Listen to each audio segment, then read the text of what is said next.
بسم اللہ الرحمن الرحیم۔ السلام علیکم۔ جب حضور صلی اللہ تعالیٰ علیہ وسلم کی ردائے نوری کے سائے میں صحابہ کرام رضوان اللہ علیہ مجمعین نے تربیت پالی اور ان کے دلوں میں ایمان نے جڑ پکڑ لی، تو قرآن کریم میں اللہ تعالیٰ نے ان کے مقام و مرتبے کی گواہی کن الفاظ میں دی؟ سنیے سورہ توبہ میں اللہ تعالیٰ کیا فرماتے ہیں۔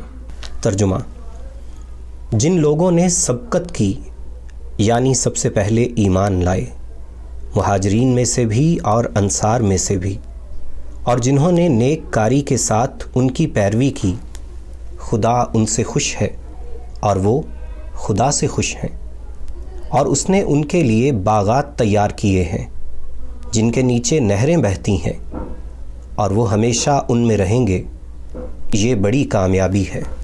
حضرت ابو بکر صدیق رضی اللہ تعالیٰ عنہ کی صداقت ہو، حضرت عمر فاروق رضی اللہ تعالیٰ عنہ کی عدالت ہو، حضرت عثمان غنی رضی اللہ تعالیٰ عنہ کی حیا ہو، یا حضرت علی رضی اللہ تعالیٰ عنہ کا علم ہو، تمام صحابہ کرام رضوان اللہ علیہ مجمعین ہمارے لیے رہنما ہیں۔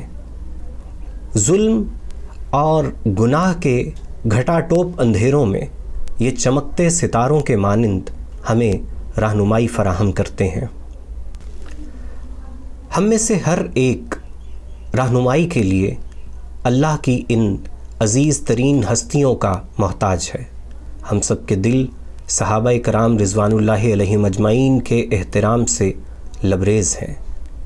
ہمارے نزدیک تمام صحابہ ایک سے بڑھ کے ایک مقام رکھتے ہیں، تاہم اللہ اور اللہ کے رسول صلی اللہ تعالیٰ علیہ وسلم نے 10 صحابہ کو دنیا ہی میں جنت کی بشارت سنائی۔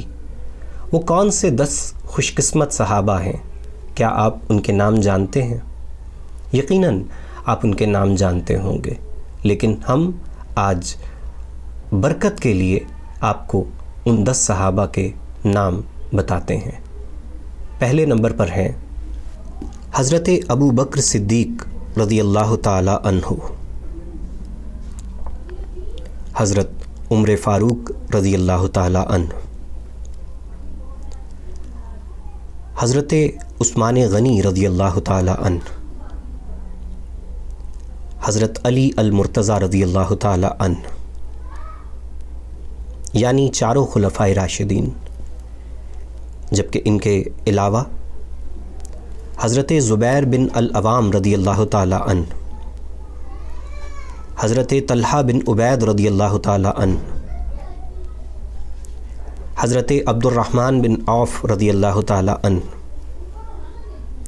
حضرت ابو عبیدہ بن الجراح رضی اللہ تعالی عنہ، حضرت سعد بن ابی وقاص رضی اللہ تعالی عنہ، حضرت سعید بن زید رضی اللہ تعالی عنہ،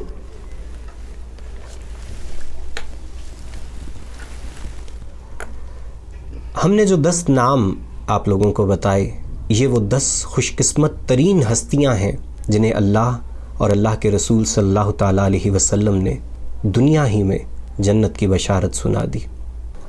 ہمیں امید ہے آپ کو ہمارا یہ ویڈیو پسند آیا ہوگا۔ آپ اس کے کامنٹس میں ہمیں یہ ضرور بتائیے گا کہ آپ کو عشرہ مبشرہ میں سے کتنے صحابہ کے نام پہلے ہی سے یاد تھے، اور کیا آج آپ کو سب کے نام یاد ہو گئے یا نہیں۔ آپ کا بہت شکریہ۔